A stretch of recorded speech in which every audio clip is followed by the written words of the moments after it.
Bom, tá contigo aí, Valdemir, você, Angélica. Ok, só para relembrar da semana passada, o André se encontrou com uma ex-empregada dele, da casa dele, onde eles tiveram um relacionamento e levou a menina a situações desagradáveis, a sofrimentos, e agora ele está se encontrando com ela e tentando se reabilitar, digamos assim, tentando ajudar a menina sem se identificar. Então, por isso que nós começamos aqui. Aproximamos-nos. Isso. Tomei a Pode ir. iniciativa dela porque ele se aproximou da menina para tentar ajudá-la de algum modo. Aproximamo-nos. Tomei a iniciativa da palavra confortadora. Elisa identificou-se dando o próprio nome e prestando de boa vontade outras informações. Havia 3 meses que fora recolhida às câmaras de retificação. Interessado em castigar a mim mesmo, diante de Narcisa, para que a lição me penetrasse na alma, com caracteres indeléveis, perguntei: E sua história, Elisa? Deve ter sofrido muito. Sentindo a inflexão afetuosa da pergunta, sorriu muito resignada e desabafou. Para que lembrar coisas tão tristes? As experiências dolorosas ensinam sempre, objetei. A infeliz que apresentou. Eu sublinhei essa frase aqui até para a gente discutir, se alguém quiser. As experiências dolorosas ensinam sempre. Por quê? Nós ainda precisamos de experiências dolorosas para nos ensinar. Foi a mensagem de Acabamos de ver no abertura. Livro dos Espíritos. Na mensagem de abertura também.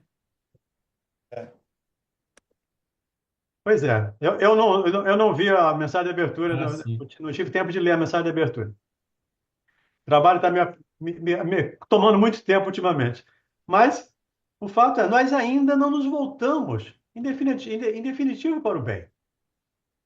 Nós ainda fazemos pela dor aquilo que deveríamos ou poderíamos fazer pelo amor. Daí essa frase dele, do André.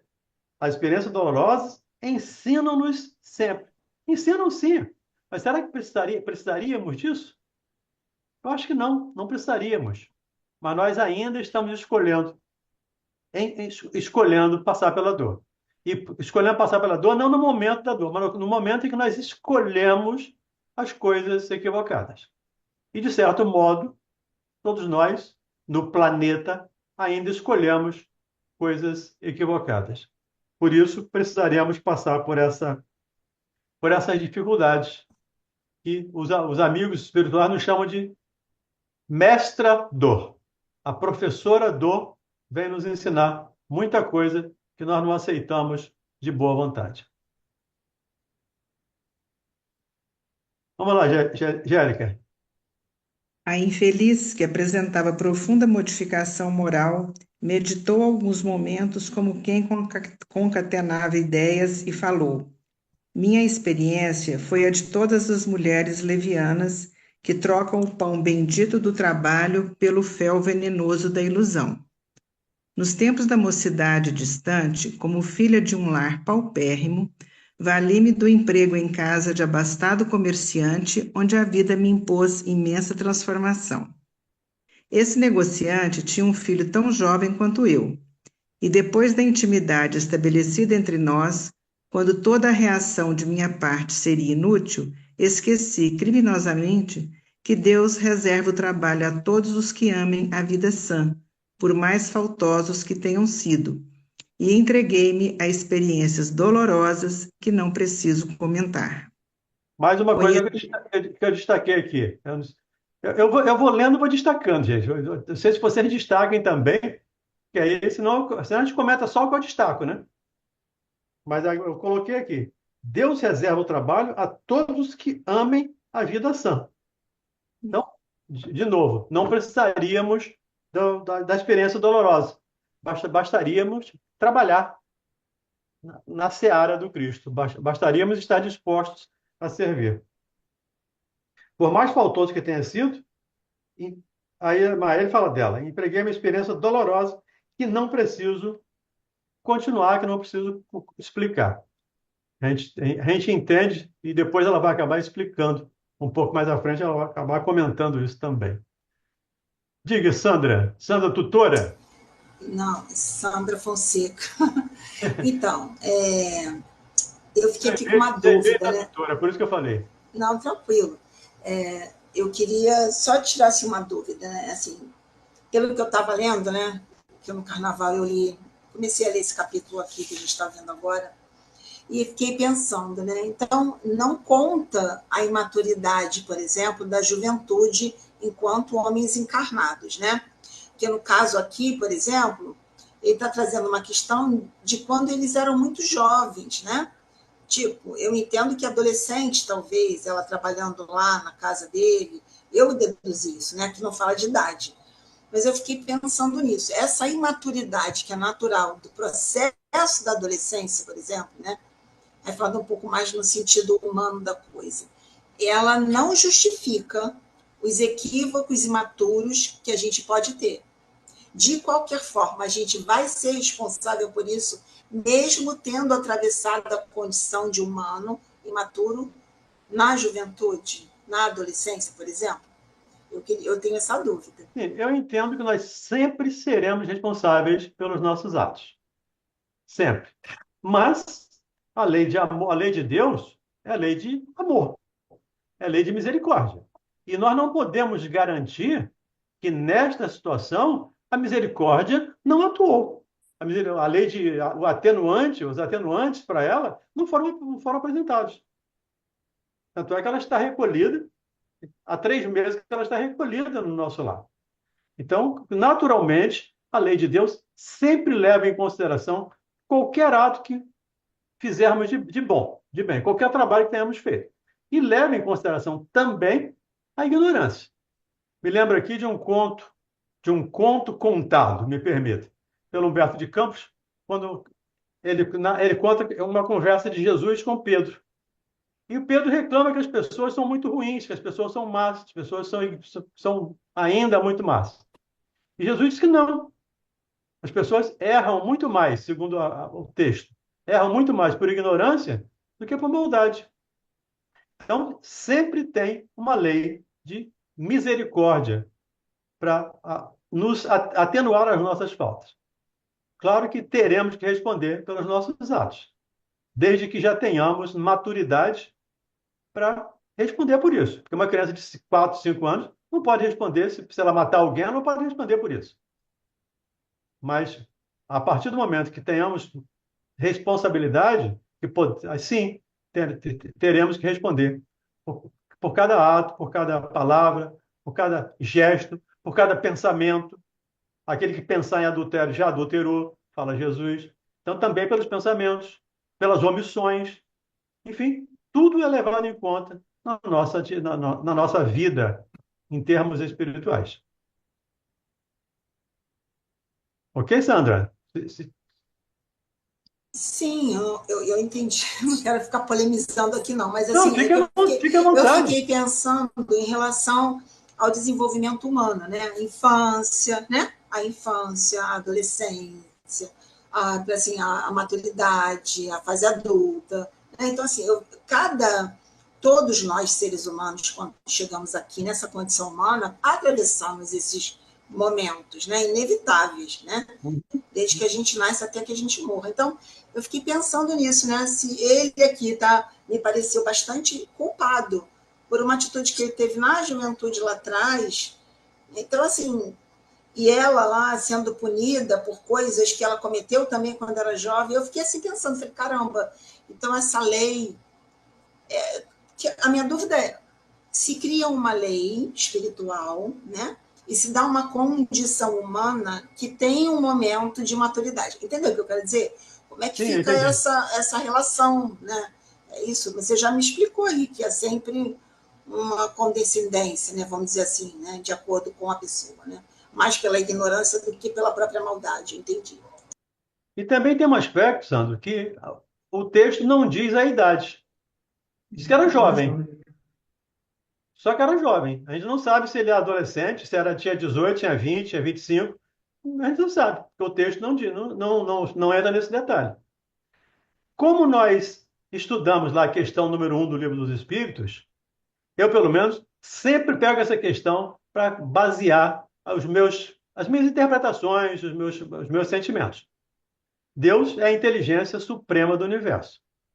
Naturalmente, o que ele permitiu, não o que ele fez, mas o que ele permitiu, era o melhor, foi o melhor, tanto para ele quanto para ela naquele momento.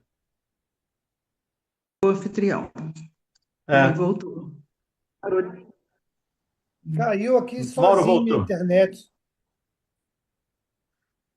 Fechou a Coisa sala da sozinho. internet. Fique Loucura. tranquilo. Tudo bem, Sandra? Eu E, queria então, somar aí essa fala, sim, por favor. lembrando, Sandrinha, também, que nós não podemos esquecer a condição espiritual daquele que na vida física esteja em um determinado estágio corporal. Estágio corporal e posição espiritual, né? E aqui na fala dela, ela diz assim, ó, esse negociante tinha, não, antes um pouquinho. Ela fala aqui, ó, Filho de um minha lar experiência paupérrimo. foi Minha experiência foi a de todas as mulheres doidivanas que trocam o pão bendito do trabalho pelo fel venenoso da ilusão. Então, ela trocou, ok? Não tinha aqui maturidade, né? Nos tempos da mocidade distante, como filha de um lar paupérrimo, vali-me do emprego em casa de abastado comerciante, onde a vida me impôs imensa transformação. Esse negociante tinha um filho, tão jovem quanto eu, e depois da intimidade estabelecida entre nós, quando toda a reação da minha parte seria inútil, esqueci criminosamente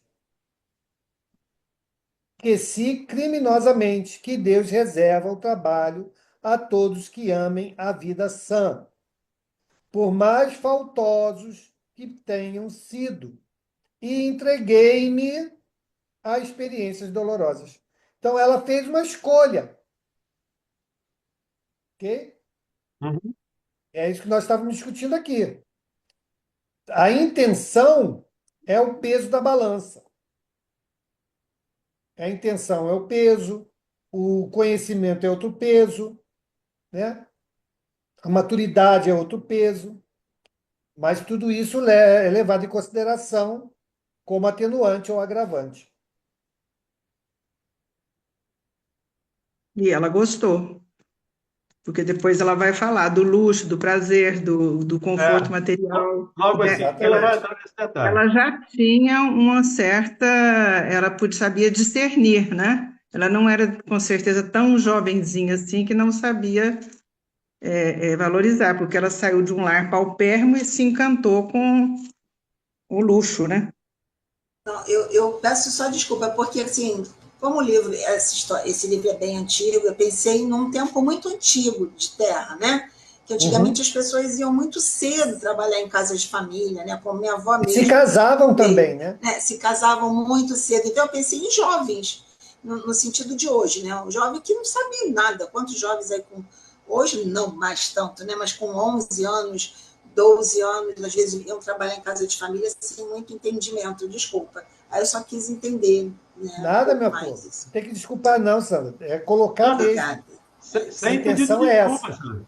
A gente está aqui para trocar. A gente está aqui. Eu quero aprender com você também. Senão não tem graça. Se eu não aprender com você, não tem graça. Todos Isso temos que aí. aprender com todos. Isso aí. Fala, Certo. Carlão. Sobre essa questão que a Sandra levantou, ela lá atrás já tinha, o André já tinha percebido, quando ele conta a história dele, que ela contava as histórias já dela, dos encontros dela, fala que aventuras de sua mocidade. Então ela já tinha uma certa experiência. E ele também não era tão imaturo porque a mãe dele chamou a atenção dele. Então ele sabia que os dois sabiam o que estava fazendo. Não tinha tanta imaturidade nesse contexto, não. Pelo que eu entendi, né? Eu também entendi assim, e foi bom você lembrar isso, porque realmente o André narra que ela, digamos assim, ela despertou nele esse desejo, até pelas histórias que ela contava, pelos casos que ela contou para o André. Então, ela contava as experiências dela para o André, e isso despertou nele o desejo, neles, né? O desejo. Então, ela tinha Uhum. consciência disso. E ali ela estava desfrutando, ela estava querendo luxo, o prazer, as coisas boas. E, por favor, não estamos aqui criticando ninguém, tá? Não, essa ideia não é criticar, mas é constatar um fato de que ela mesma está narrando. E o André foi chamado a atenção pela mãe, né? Sim, Era pra ele ter ouvido. era para ter ouvido, não, você, hã? Não ouviu. Diga aí, Celina. Eu entendo. Será que a nossa irmã Sandra ela não quis perguntar em questão de atenuantes pela idade? Eu entendi dessa forma a pergunta dela. Por sermos, não nesse caso exatamente do André, mas em outros casos, que forem jovens, né? E se não teriam esses jovens, devido a pouca idade, pouca maturidade, se teriam algum tipo de atenuante. Foi assim que eu entendi a pergunta dela. Não sei se seria exatamente dessa forma ou não. E quanto mais jovem, você poderia ter uma atenuante. Mais velho, já com consciência das coisas, responsabilidade, você não teria essa atenuante. Não sei se é isso que ela quis dizer. Foi isso. E foi assim que eu comecei respondendo. Eu comecei a responder. Eu falei, uma criança que mata uma pessoa não é responsável, inclusive pelas leis humanas, não é responsável, pelo menos no Brasil. Não é responsável, não pode ser responsável. Hoje, uma pessoa menor de 16 anos não é responsável por um crime que ele cometa. Então, ou menor de 18, se eu não estou equivocado, eu não sei exatamente a idade. Mas É a, a, 18. 18, né? O atenuante, o atenuante e o agravante entram em todos os julgamentos, humanos e divinos, e espirituais. Então, se fez bem, tem atenuante. Se teve má intenção, se planejou, é o que os espíritos falam no capítulo 12, lá quando fala do duelo. Aquele que se vinga às escondidas é 100 vezes mais culpado do que aquele que encara frente a frente o seu oponente. Então, porque ele tem agravante, o que se vinga tem agravante. O outro tem o atenuante da impulsividade. Então, atenuantes e agravantes sempre existem nos julgamentos. É como matar em legítima defesa. Sim, Um policial às vezes atira, mata um bandido, ou o bandido podia matar aquela pessoa que está ali refém.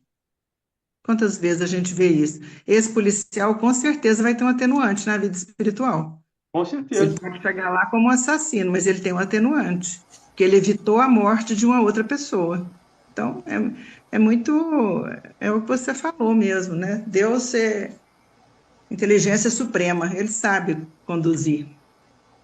Ah, obrigada, Celina. Era isso mesmo. Obrigado, aí, irmão, também pela explicação. Era isso mesmo, acho que ficou melhor para mim. Que bom, Santos.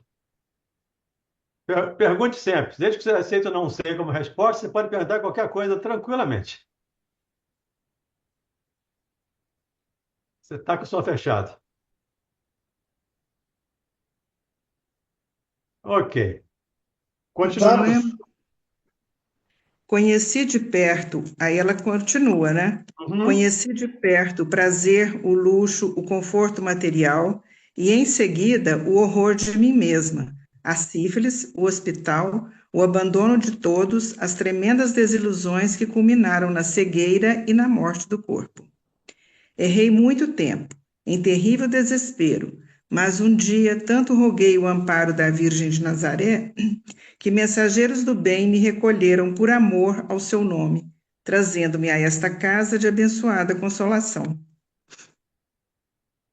Comovidíssimo até as lágrimas, perguntei: e ele? Como se chama o homem que a fez tão infeliz? Ainda deu um de bobinho, né? Sabendo que era ele. Ouvia então pronunciar meu nome e de meus pais. E você o odeia? Indaguei acabrunhado. Ela sorriu tristemente e respondeu: no período do meu sofrimento anterior, amaldiçoava-lhe a lembrança, nutrindo por ele um ódio mortal. Mas a irmã Nemésia modificou-me. Para odiá-lo, tenho de odiar a mim mesma. No meu caso, a culpa deve ser repartida. Não devo, pois, recriminar ninguém. Ela hoje está muito madura, né? Hoje ela está com consciência de que ela fez as opções pelo luxo, pela riqueza, pelo prazer, em detrimento do trabalho, em detrimento da. De novo, é a dor em detrimento do amor. Então, quando fazemos as escolhas, toda escolha que fazemos tem consequência. Qualquer escolha que fizermos vai ter uma consequência, boa ou má, dependendo da nossa escolha. E ela tem consciência disso. Tanto é que ela disse, para odiá-lo, eu precisava odiar a mim também, porque ela participou. Ela, segundo a narrativa, ela incentivou, ela se aproveitou da situação. Então, ela também é responsável, ou pelo menos corresponsável, por esse desastre que ela passou. Agora, eu queria entender, Valdemir e Mauro, porque ele conversou com ela, ele já viu, ele já reconheceu, né? Por que que ela não reconhece o André? A Ela fisionomia. está cega. Sim, mas ali no mundo espiritual ela continuou cega, né? Ela continua cega. Porque ela ficou cega por causa da sífilis. Cada Mas si. então, assim, na condição dela, mesmo esclarecida pela Nemésia, mesmo assim evoluindo, ela ainda continuou cega. Tanto é que Hum. a Narcisa fala com o André. Aproveite que ela não está enxergando e não se identifique. Ela até identifica a voz. Ela diz, a voz dele parecia com a sua voz.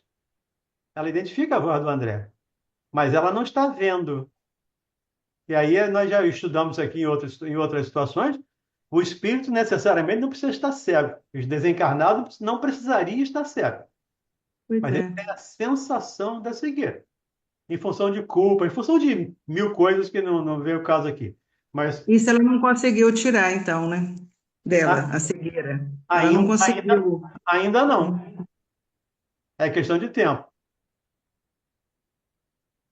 Aquela humildade sensibilizou-me. Tomei-lhe a destra sobre a qual, sem que eu pudesse evitar, rolou uma lágrima de arrependimento e remorso. Ouça, minha amiga, falei com emoção forte. Também eu me chamo André e preciso ajudá-la. Conte comigo doravante. E sua voz, disse Elisa ingenuamente, parece a dele. Pois bem, continuei comovido, até agora não tenho propriamente uma família em nosso lar. Mas você será aqui minha irmã do coração. Conte com meu devotamento de amigo.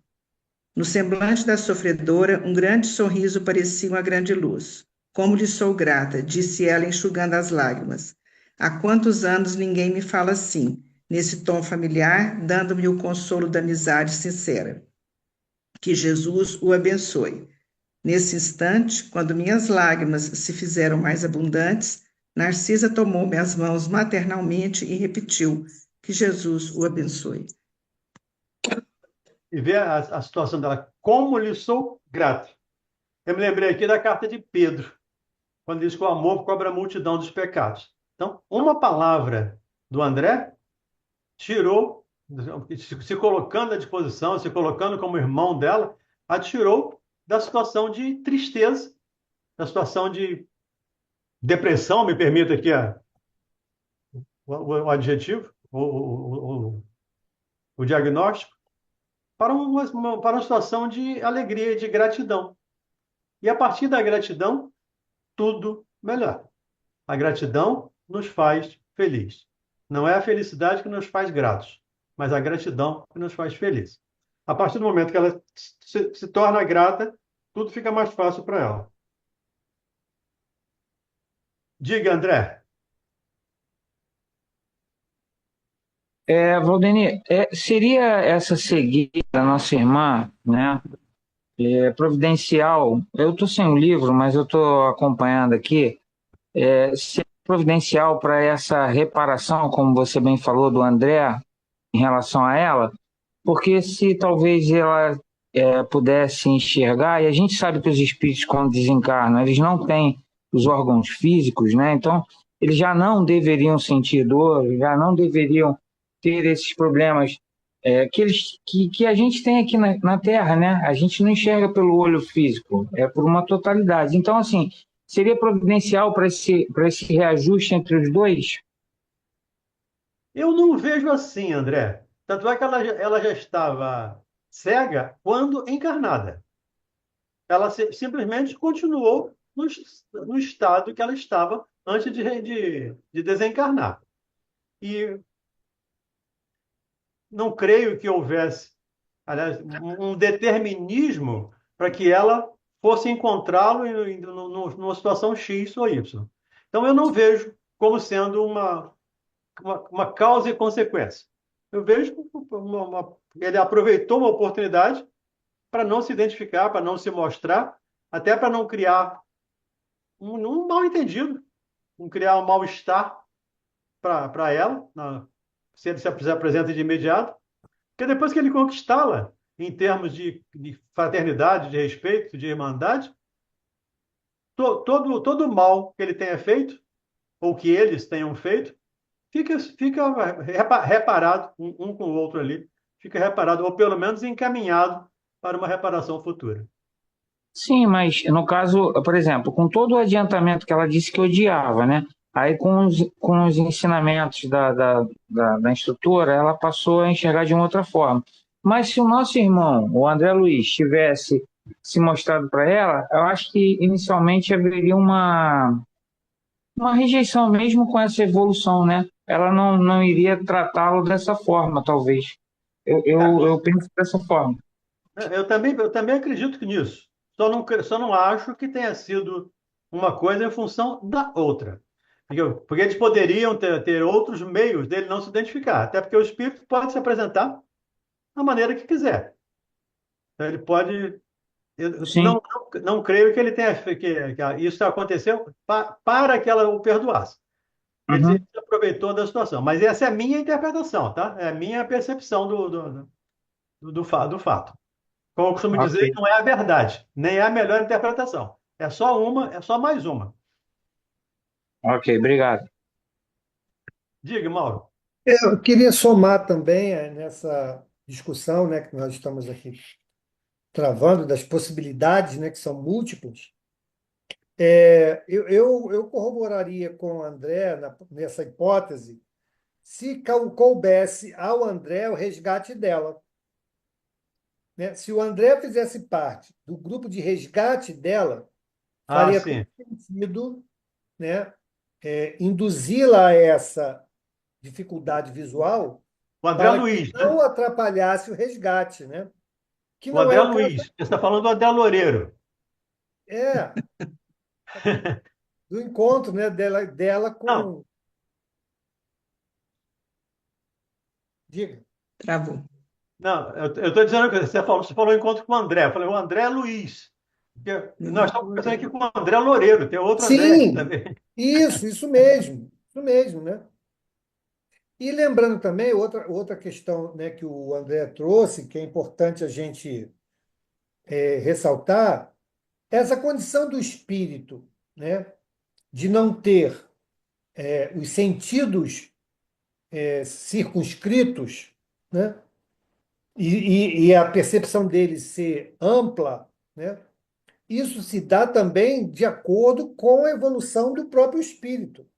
Os espíritos mais materializados, eles condicionam psiquicamente ainda a percepção de ter que ter um olho, de ter que ter um ouvido, de ter que falar, por conta dessa questão do atraso espiritual deles. Com o progresso, isso se dissipa e ele, então, vive a pujança das capacidades espirituais, né? Então, pode ser que ela aqui, no caso, ela ainda esteja, por força do impacto psíquico, cerceando a capacidade de ver o que se passa à sua volta. Já tem aquele caso, né, daquela tarefeira do Divaldo, lá da Mansão do Caminho, que quando desencarna fica tão entretida em querer levantar, né, levantar o corpo e seguir para a tarefa, que ela dizia que tinha muita coisa para fazer ainda, e não percebia em torno a espiritualidade que estava ali para recebê-la, né? Então, veja como nós podemos condicionar e criar dificuldades, mesmo no plano espiritual, para as nossas relações. E podemos manter isso por muito tempo.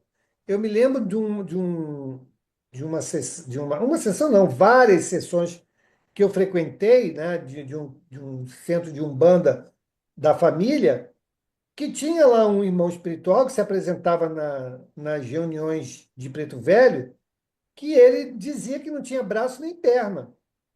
Ele não tinha um braço nem uma perna. Então, toda vez que ele se apresentava através do médium, ele tinha que se apoiar numa muleta, porque ele só conseguia controle, né, do lado esquerdo. Do lado direito ele não tinha. Por quê? Porque psicicamente ele ainda não tinha braço e perna.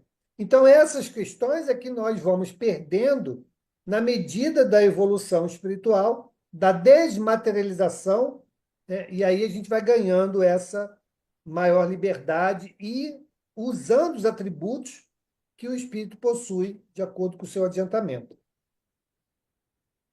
É que a gente tem que sempre levar em consideração de acordo com o seu adiantamento. Isso tem que ser levado em consideração em todas as situações, em qualquer situação nossa, porque ele pode passar lá 200, 300 anos, ainda ligado ao corpo, ainda sentindo dor de dente, mesmo que não tenha mais dente, não tenha mais corpo físico, pode passar sentindo dor lá 200, 300 anos, dependendo do apego dele às situações anteriores.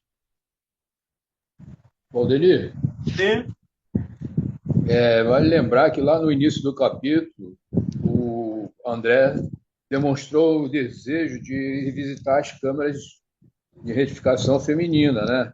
aham, E aí a Narcisa falou para ele assim, ó, quando o pai nos convoca a determinado lugar, é que lá nos aguarda alguma tarefa.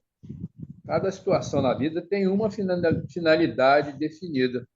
Então, de acordo com o que a André falou aí, se foi providencial naquele momento, porque a Elisa já estava lá e ele ainda não sabia, né? Aí, provavelmente, a espiritualidade lá mesmo, né? Vamos fazer com que o André procure lá a Elisa lá, porque ela já está lá internada lá nas câmaras de retificação e vai lá dar o apoio para ela. Pode ser isso, uma providência de um momento, né? Pode ter sido isso.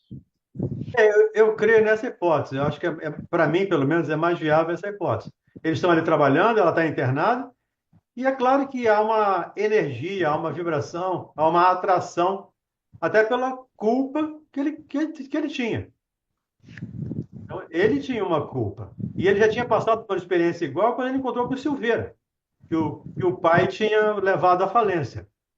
E o Silveira agora estava lá nos tarefeiros lá dos.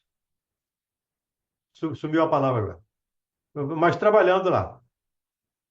Então, ele sentiu essa necessidade, imagino também em função dessa vibração da Elisa que estava ali e que eles tinham ou tiveram pelo menos, um período, uma certa sintonia. E isso o atraiu naquele momento para o tal do reconcilia-te enquanto estás a caminho. Tudo bem? Continuemos. Continuamos no próximo capítulo? Capítulo 41. Capítulo 41. E agora a gente muda totalmente de assunto, né? O livro muda aqui totalmente de assunto a partir daqui. E até então ele vai falando basicamente da situação do André. Agora ele começa falando da Segunda Guerra Mundial. Por coincidência, eu estou lendo um livro, quem quiser ler, eu estou gostando muito, chamado A Bailarina de Auschwitz, de uma sobrevivente do campo de concentração, que era bailarina antes de ser presa, e encontra Mengele lá no campo de concentração, e o que a salva nesse campo é exatamente um balé que ela sabia executar, e dançou para ele, e ele gostou e não a matou. Então, providência de Deus em todos os caminhos. Vamos lá, Angélica. Capítulo 41, Convocados à Luta. Aqui no meu livro está anotado que eu estudei esse capítulo no dia 19 de março de 1994. Olha aí. É, Isso 30 aí. anos depois. Estudei com o seu Lauro, o diretor do Sanatório Espírita de Brasília. Está aqui, ó. Imaginem, seu Lauro. Acho que ele está até aqui comigo, porque eu estou com tanto arrepio quando eu comecei a ler isso aqui. Pode ser. Convocados à Luta. Se for, maravilhoso. Está aí estudando também. Nossa, Mas com nos esse calor primeiros, aí não dá para ter arrepio, não. de jeito nenhum.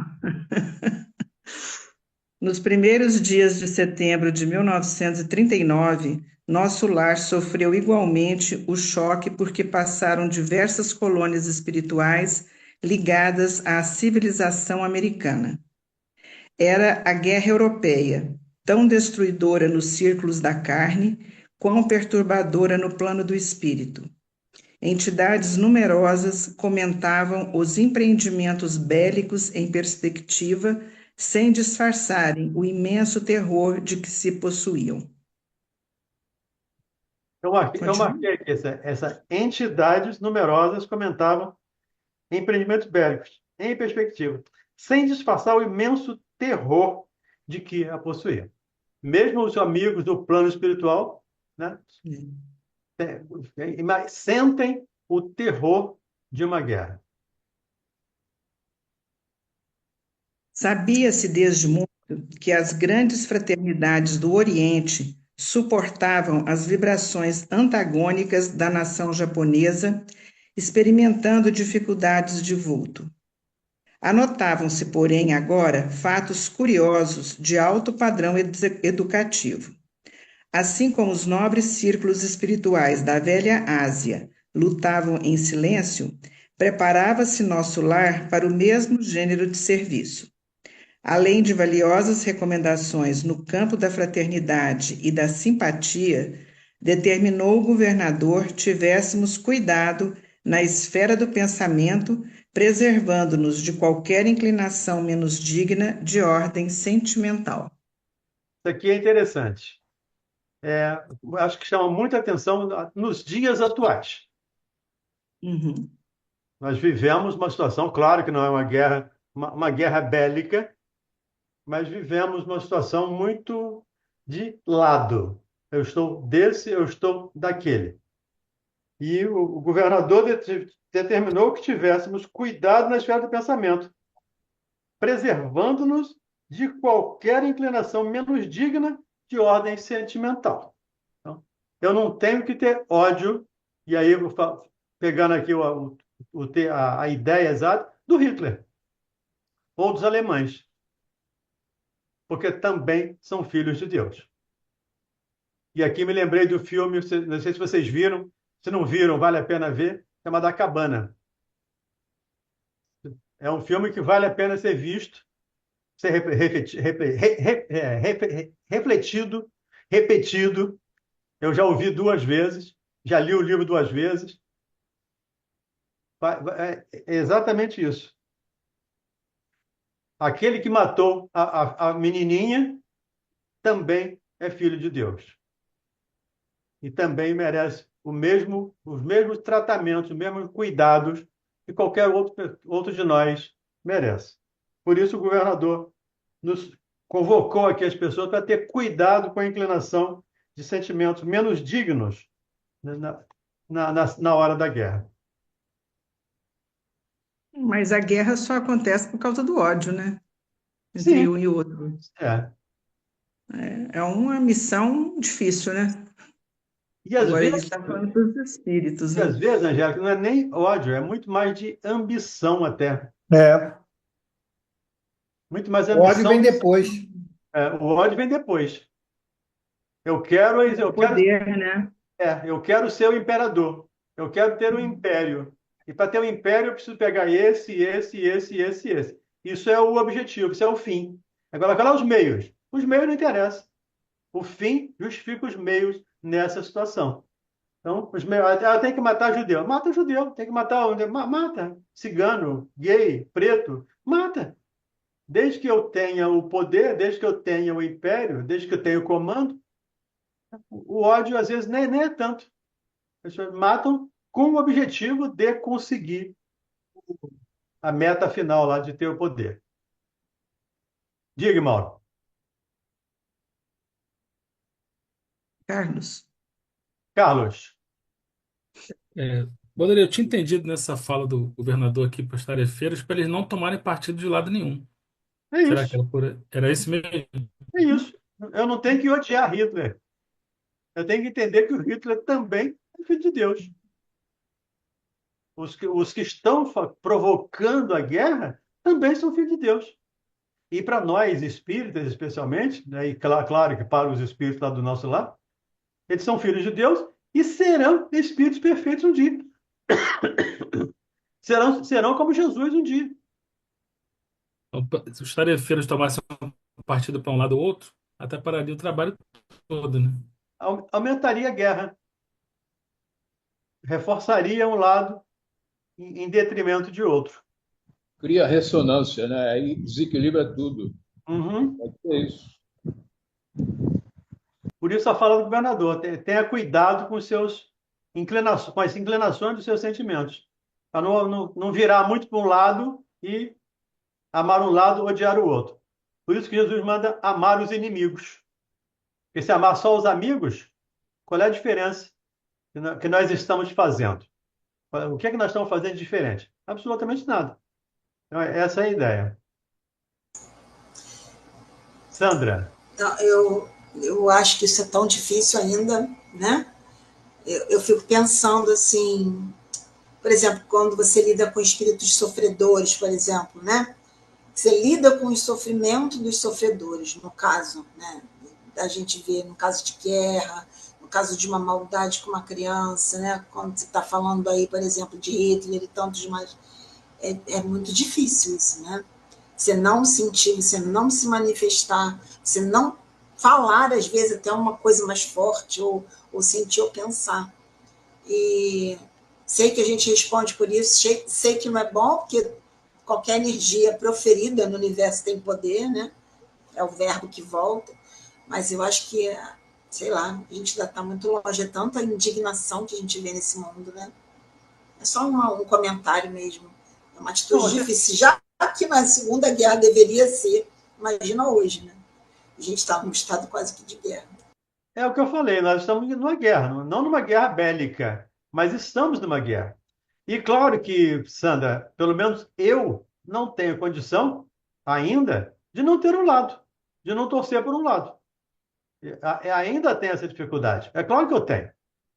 Agora eu preciso entender, isto não é o caminho correto. Este não é o caminho correto. Eu preciso me esforçar para não ter essa inclinação para um lado ou para o outro. E a partir do momento que eu me esforço, diz Kardec, lá no capítulo 17, quando eu me esforço, eu sou verdadeiro espírito. Então, quando eu me esforço, aí... É vigilância mesmo, né? O tempo todo, né? Exatamente. Vigilância com o tempo todo. E autoconhecimento. Eu olhar para mim, eu ainda tenho essa dificuldade. Que aí eu vou trabalhar essa dificuldade. A partir do momento que eu reconheço que eu tenho essa dificuldade, eu vou trabalhá-la, mesmo que lentamente, nas próximas 200 reencarnações, sei lá quantas, mas o fato é, eu tenho consciência de que tenho que mudar esse sentimento em mim.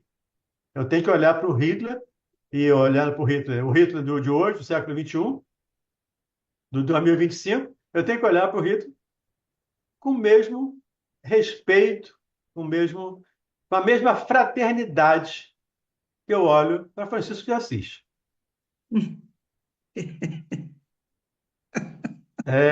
Chefe. Mas eu estou longe disso demais. Mas quem não está? Esse Hitler aí, o que passa no meu pensamento, é o que eu falo. Eu acho assim que você pode até manter o seu lado, né? Ah, eu defendo esse lado. O que eles falam assim é a gente melhorar esse sentimento, né? E esse sentimento ainda está muito baixo em mim, sabe? Muito primitivo, vamos dizer assim. Infelizmente. É uma luta. Eu acho que a guerra é comigo mesma. A Não, mas guerra não está aí fora a de mim. guerra é sempre conosco. Nossa, como é difícil. A guerra não é com o outro. O meu maior adversário sou eu. Isso não tem a menor dúvida. E E eu quando sou você terrível. já reconhece, de novo, voltando ao que eu falei anteriormente, quando você já reconhece que você tem essa dificuldade, é o primeiro passo. Começar a caminhar. Você já sabe o caminho. Pois é, mas fica parada, né? No caminho, Não, não não está sai do parado, lugar, não. né?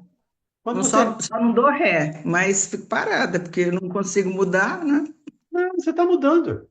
O pensamento vem e aí tem que pensar em outra coisa rapidamente para ver se sai aquilo. Pois é.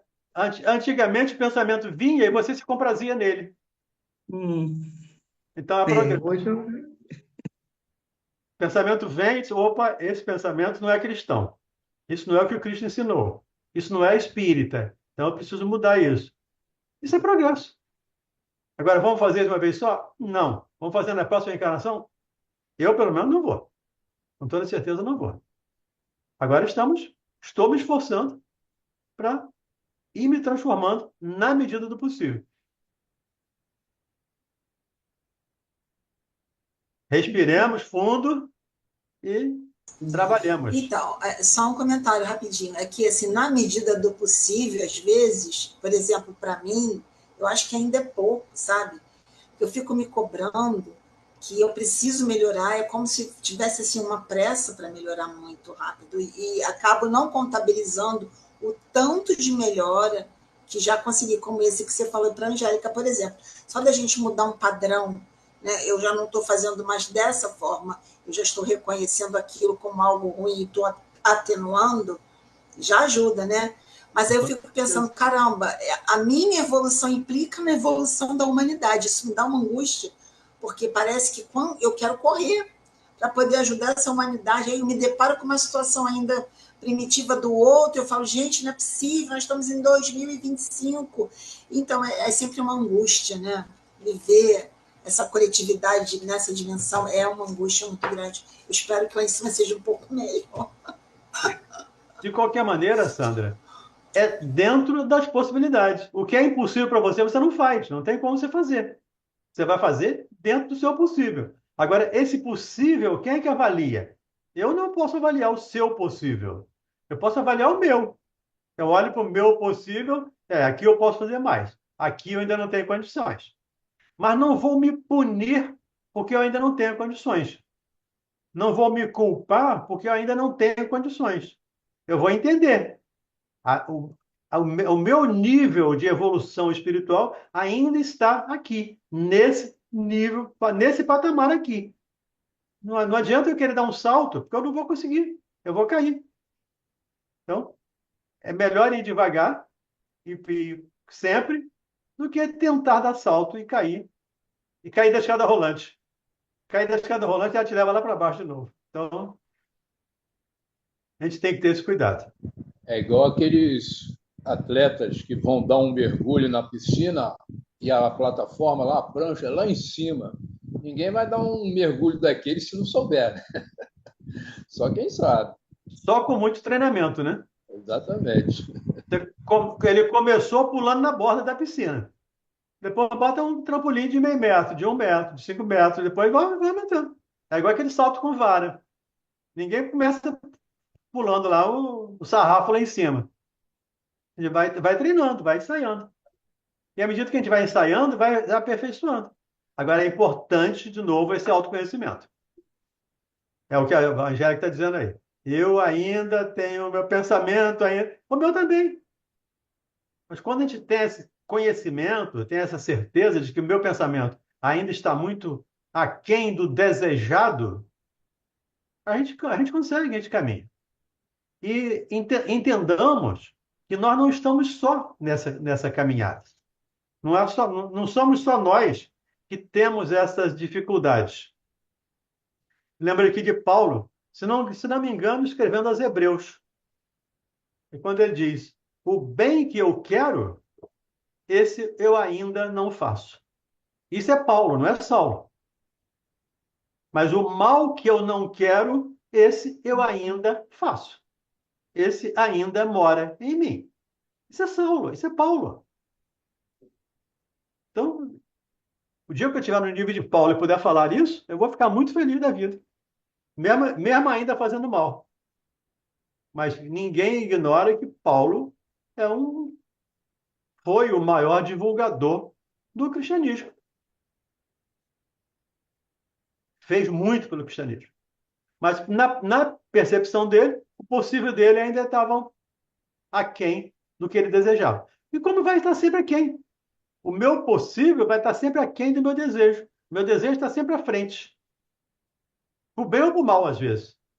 Por bem espiritual ou por bem material. Eu quero uma Ferrari.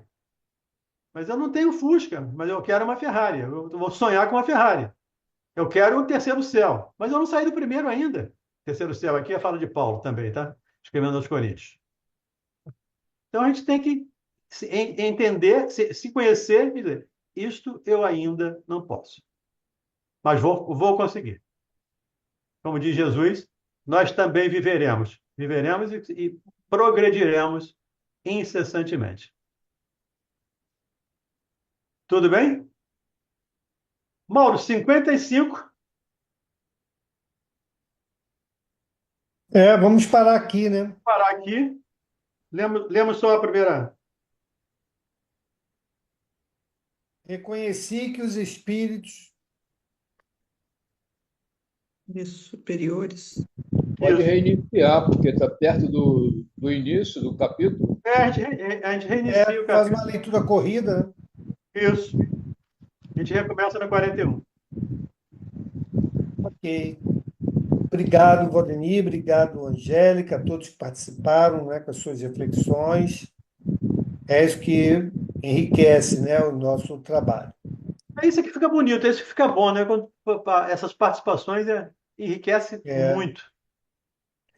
E, pessoal, vocês não, com toda sinceridade, vocês não precisam ficar incomodados com as colocações, podem fazê-las tranquilamente, né?